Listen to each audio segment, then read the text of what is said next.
Welcome to Influential Entrepreneurs, bringing you interviews with elite business leaders and experts, sharing tips and strategies for elevating your business to the next level. Here's your host, Mike Saunders. Hello and welcome to this episode of Influential Entrepreneurs. This is Mike Saunders, the Authority Positioning Coach. Today we have with us Amanda Rabideau, who is the founder and CEO of Arch Collective. Amanda, welcome to the program. Hi, Mike. Thanks for having me. Hey, you're welcome, and I'm excited to talk about fractional CMO and what all of that means and where it's a good fit for some companies, and I think that that's such a powerful concept. So before we get into our conversation, give us a little bit of background on yourself and what led you then to found Arch Collective. Happy to share it. Well, I started off my career in sales at a startup company, and then eventually left that company and went and got my MBA. And then that's when I started to pursue my career in marketing. And so, typically people start off at big companies and then end up leaving for a startup. I worked my way from a startup all the way up to a big enterprise. And my last role for another company was running a $150 million business and leading all of their marketing efforts. And I live in the San Francisco area, and having gotten the startup bug early, when I was thinking about my next career move, I started meeting with other startups in San Francisco, and most of these were post-Series A funded B2B tech startups. And at one point, I was interviewing with 4 different companies at the same time for a CMO role. And as I met with each of these founders, I was thinking, wow, this is the same set of problems I heard at the last company and the same set of problems I heard at the last company. And, I sort of made the comment, wow, it's too bad I can't work for all of them at one time, because I would be really efficient at knocking down the problems, solving the challenges, and getting them set up for success. And I kind of thought, well, why not? Why can't I do that? And so Arch Collective was born. And so in this role, or at this company, I play the role of the fractional CMO, but where the collective comes in, and I think this is a unique offering, is that I have this incredible network of marketers and creatives that I bring in to help out with my clients. So there are extra sets of arms and legs, if you will, to execute on the marketing plans and the strategy that I bring in as a CMO. Yeah, and so that kind of gives the idea of kind of like being the jack of all trades, and you're like, yeah, I can dabble here and there, but hold up, why don't if we need someone in this specific area of the business, why don't we bring in someone that's their sole focus, and we know that they're going to deliver the goods because we have vetted them or they have experience in, and so now you can be the highest and best use of your time as a business owner. Then is running your business and then letting this team, this collective, and in reality, kind of like a mastermind, as Napoleon Hill taught. So I love that idea of not just, you need this, here's our list of 28 people, just pick one. You've gone through and you picked the best of the best. Exactly. And anyone who's worked at a startup knows that what the priority is today could very well change next month or even the next day. And so having the flexibility to bring in the right people at the right time, and then not have these full-time hires that may have a skill set that you need today, but 6 months down the road as your business is pivoting or your business is expanding, they don't necessarily have the skill set that you need, but you're stuck with them as a full-time employee. We take that out of the equation. We get you the right people at the right time. Yeah, and so I know that you're talking about a CMO or a fractional CMO. So let's talk about that for a minute, because it's a whole different concept than hiring a full-time marketing person with benefits and salary and all of that. And then it's also very different than just, getting some marketing consultant in to work on some projects. So what is the fractional CMO, and how do we know if it's a right fit for a specific company? Well, it's interesting. In the startup world, fractional CFOs have been common and well used for quite a time. And so there certainly are other fractional CMOs out there, but bringing this application to startups really makes sense. And I'll explain a couple challenges that are specific to this post-Series A startup that really make it relevant. And the first is that once that first round of venture money comes in, there are some very high expectations and some very aggressive growth targets that these CEOs and these companies need to achieve. And at this point, they probably haven't made a marketing hire, or they have a junior marketing hire. And so if you're going to triple your business, let's say in the next month, at that point with marketing, you need someone who can be more strategic than likely who's already been on your team. On the flip side, it can be costly to bring in someone who's at executive level or has that experience or can bring that strategy. And so with a fractional CMO, you get strategic oversight. You get that executive mindset to look at your business and prioritize your business and your marketing needs so that you can hit your growth targets. And it's a fractional CMO, so it's a fraction of the price. So it's really a great solution, especially for startup companies. Yeah, and I love that concept. It's kind of like being in that virtual marketing department, because that's when they are. And it reminds me of one of the insurance companies out there, and I forget which one, so that they're doing a bad job in their advertising, but it's, you only pay for what you need when you need it, right? And so why would you need to pay, a full-on marketing person or a team, and you're paying salary and benefits and training and bogging down the staff or whatever? Why not go, hey, here's kind of what I'm thinking that we need in our company, and this fractional CMO is going, okay, I see where you're going with that. From my experience, what if we did it this way, and what if we did this, and I can bring in, and then the CEO's like, yeah, that's exactly right. You read my mind. You kind of got them started. So I love that concept of fractional, because it's the fraction of the cost, but it's also a fraction of the effort and time. Wouldn't you think also applies? Absolutely. And there is no shortage of different things that anyone who came in and led marketing could do for a startup at this stage. But where the value really comes in is identifying what are those key marketing channels, tactics, approach, whatever it may be, that's going to drive the most impact, and to make sure that you have the right prioritization. Because while as marketers, we always think marketing is so important, and it is, with a startup at this point, there's so many competing areas that need that funding, that need the dollars that came in from the venture, whether it's investing in the product and the engineering team to build it out, or investing in a people team so that they can grow the team that is helping execute on things. And so what this really does is allow for prioritization and focus in the marketing area, while leaving money on the table to fund other important endeavors at that startup as well.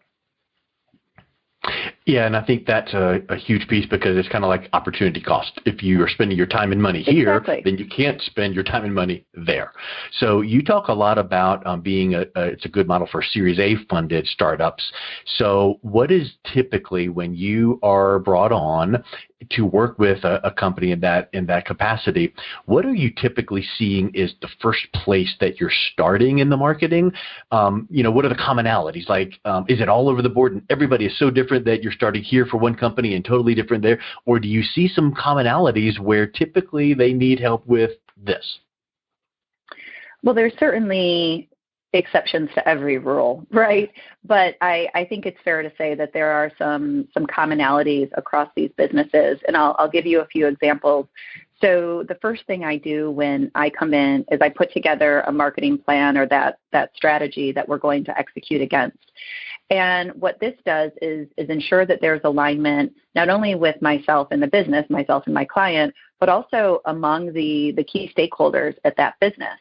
And so one of the key things I do in that marketing plan is I conduct voice of client interviews. And I think a lot of marketers are familiar with these, but for those that aren't, essentially it's call it 30 to 45, maybe an hour if I'm lucky, interview where I'm diving into the brains and the minds of the existing customers that a post-Series A company would have.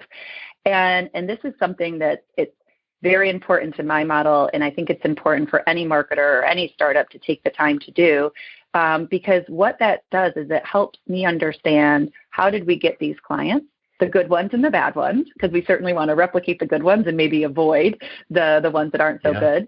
And then it also begins the process of shaping the messaging framework. And so I'm a product marketer by trade. That's my background. And so I'm always thinking of, how are we communicating this? Are we consistent in the message? What's the value prop? What are the brand pillars, or what is the product pillars in these cases? And so typically at this stage, there aren't a lot of those quote unquote marketing fundamentals that are in place, like a marketing plan, like voice of client interviews, like a messaging framework.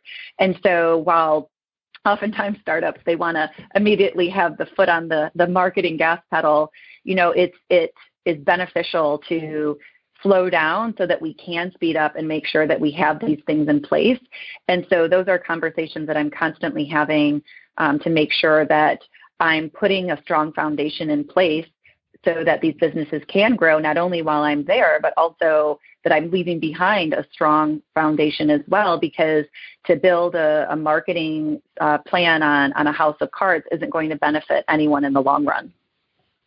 Yeah, and it reminds me of like the analogy of the bucket with holes in it. You think, pour more water, and we want more sales, we want more marketing. But if there's a bunch of holes in the bucket, then it comes in and goes right back out. So if you don't have that foundation, that messaging down pat, and everyone in the firm and organization is using it, and it's all on, your integrated marketing communications channels. So it's the same messaging is on website and social and emails and all of that. Exactly. And your salespeople know how to talk about it. Well, now you have that foundation. And then now when you do that ad campaign, whatever, Facebook or Google or whatever ad campaign you're going to do, now it's going to resonate because you know that the wording and the messaging was right because you spoke to your customers. Now, voice of customer might be, wonderful for the broad stroke, but, you might just do some listening, have a little listening campaign on, through your customer service emails and hear what people are asking, or your social media channels to listen to see what people, or to hear what people are asking, because voice of customer is wonderful, but then you can't really sustain that, 30, 40-minute conversations with all kinds of people. So how do you then get the impact of voice of customer, quicker? You just listen to what's already coming into your organization. Exactly. Yep. You nailed it. And by the way, I love your analogy of the bucket with the holes in it. I might have to borrow that and use it sometime. So thanks. Well, yeah, it's not trademarked. It's not no, but it also, there's another thing too. Let's think of this. Think about one of the options that any company has is let's get search engine optimization. Let's pay a company just huge money to get our visibility online. Well, what if hypothetically a company has been up and running and they hire a search engine optimization company and they start rising up and getting visibility. But then what if that same company has horrible customer service, which results in bad reviews? So now Google and Yelp and whatever are giving bad reviews on this company. So now it's been counterproductive to get visibility, search engine optimization, because you need to fix the other problem first. You need to fix your internal processes so you get good reviews, so that when people then see you online, they don't see the negative reviews, they see positive. So it really is that holistic approach to go. It's like when you're playing chess and you make the move and you keep your finger on the piece and go, okay, is this the right move? Yep, it is. Now let me take my finger off, and now it's alive. So talk a little bit about kind of where you look at then when you come in and you do that plan and you get the voice of customer and you make that first, like project or the messaging. What's the next step? What are you typically moving toward at that point? Well, and I think some of what comes into play with your question as well is that with a startup, they don't have this wide breadth of resources. And so prioritization and focus is really so important. And a conversation that I always have up front is around who's your target audience. And it seems obvious, but to have that person defined, to have that audience defined. But a lot of times at this point, the startup's been basically taking revenue wherever they can get it, and understandably, right? They're trying to sustain their business. They're trying to they're hustling and grinding. That's right. But there's this shift at this investment stage where it's not about, the proverbial FOMO of like, oh, well, what if I could do that here and here? It's about really picking a path and then, investing in that path and heading down that path with that target audience. And so I bring this up to my clients often to say, okay, we can go 1 foot in 20 directions, or we can go 20 feet in one direction. And based on the budget, this is probably like picking one path and going hard at it is the best thing that we can do. And so, the same way that I would say with target audiences, we need to prioritize. Again, it goes back to all the different things we can do. And so with startups too, there's a lot of testing and learning. And so you have to have the appetite for some failure. Now, no one wants things to go terribly wrong, but at this stage, the company may never have even done a campaign. They may not have had a customer service team. So there may not have been any listening. And so at this point, it's really about being open to, okay, there's new information coming in. How do we take that in? How do we pivot? Or how do we keep going down this path and see, oh, is this a one-off, or is this actually the common trend? And so we do need to pivot. And so I think there's a healthy mix of prioritizing, going down a path, and then that proverbial testing, learning, and optimizing.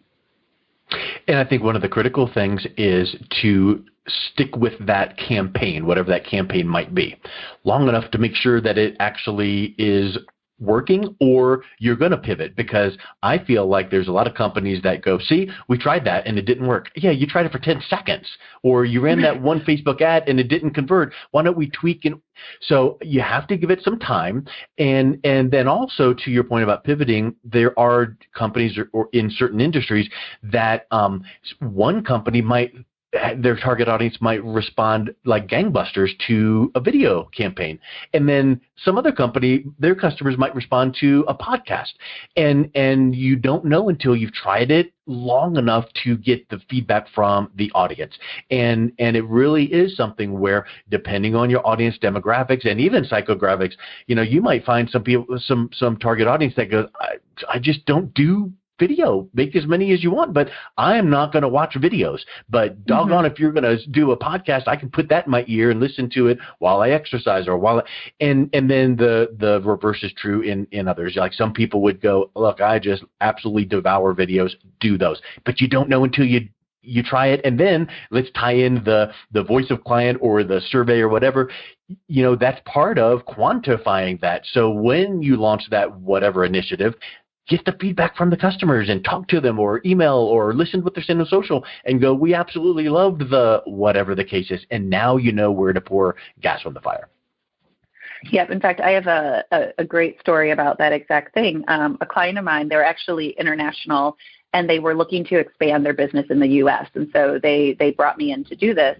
And we had a pretty sizable campaign, because we were trying to, I think we had 20 customers in the U.S., and we're trying to grow to multiple hundreds of customers. And so we took the time to set up the campaign. And when we launched it, we were getting a couple hundred leads in a month. So it wasn't bad by any means. But they had in their mind that they really wanted about 1,000 leads a month, and it had to go into some of the numbers and the ROI and things like that. And we were saying, okay, well, it's only been 30 days, so we're just starting and we're learning, and we'll optimize here and there. And we were tweaking and adjusting. Well, now we're 6 months into the campaign. We are getting over 1,000 leads a month. I mean, we're getting incredible conversion rates from those leads. And so it speaks exactly to your point that you may not think, and I think there's, certainly you put all this money behind it, you put all this time, so you're like, I want it immediate gratification. Yep. But it's about waiting, having some patience, making smart tweaks and decisions to continue to optimize, and then waiting until you have enough data and enough information to then say, okay, that didn't work, let's stop it. Or see, now that it's been in for 90 days, let's double down, because this audience that actually we have higher margins from that audience, they're doing the best. So let's put more dollars behind that, or whatever decisions may happen. So, it's certainly a conversation and reminding clients or executives, wherever you're working, of the importance of patience, and that, sometimes as marketers, we do know better, or we know best. It really is that trust the process concept, isn't it? Yep, totally. Well, Amanda, let's wrap up with, if people are hearing this thinking, hey, what would a fractional CMO look like for my company? What's the best way they can reach out and connect with you? The best way to reach out is through my website, arch-collective.com, and there's a very quick form that you can fill out, and from that form, we'll follow up and set up a 15-minute introduction meeting to see if there's a good fit. Excellent. That is awesome. Thanks a million for your time. It was really fun chatting with you. Thank you so much for having me. I enjoyed our conversation too. You've been listening to Influential Entrepreneurs with Mike Saunders. To learn more about the resources mentioned on today's show or listen to past episodes, visit www.influentialentrepreneurssradio.com.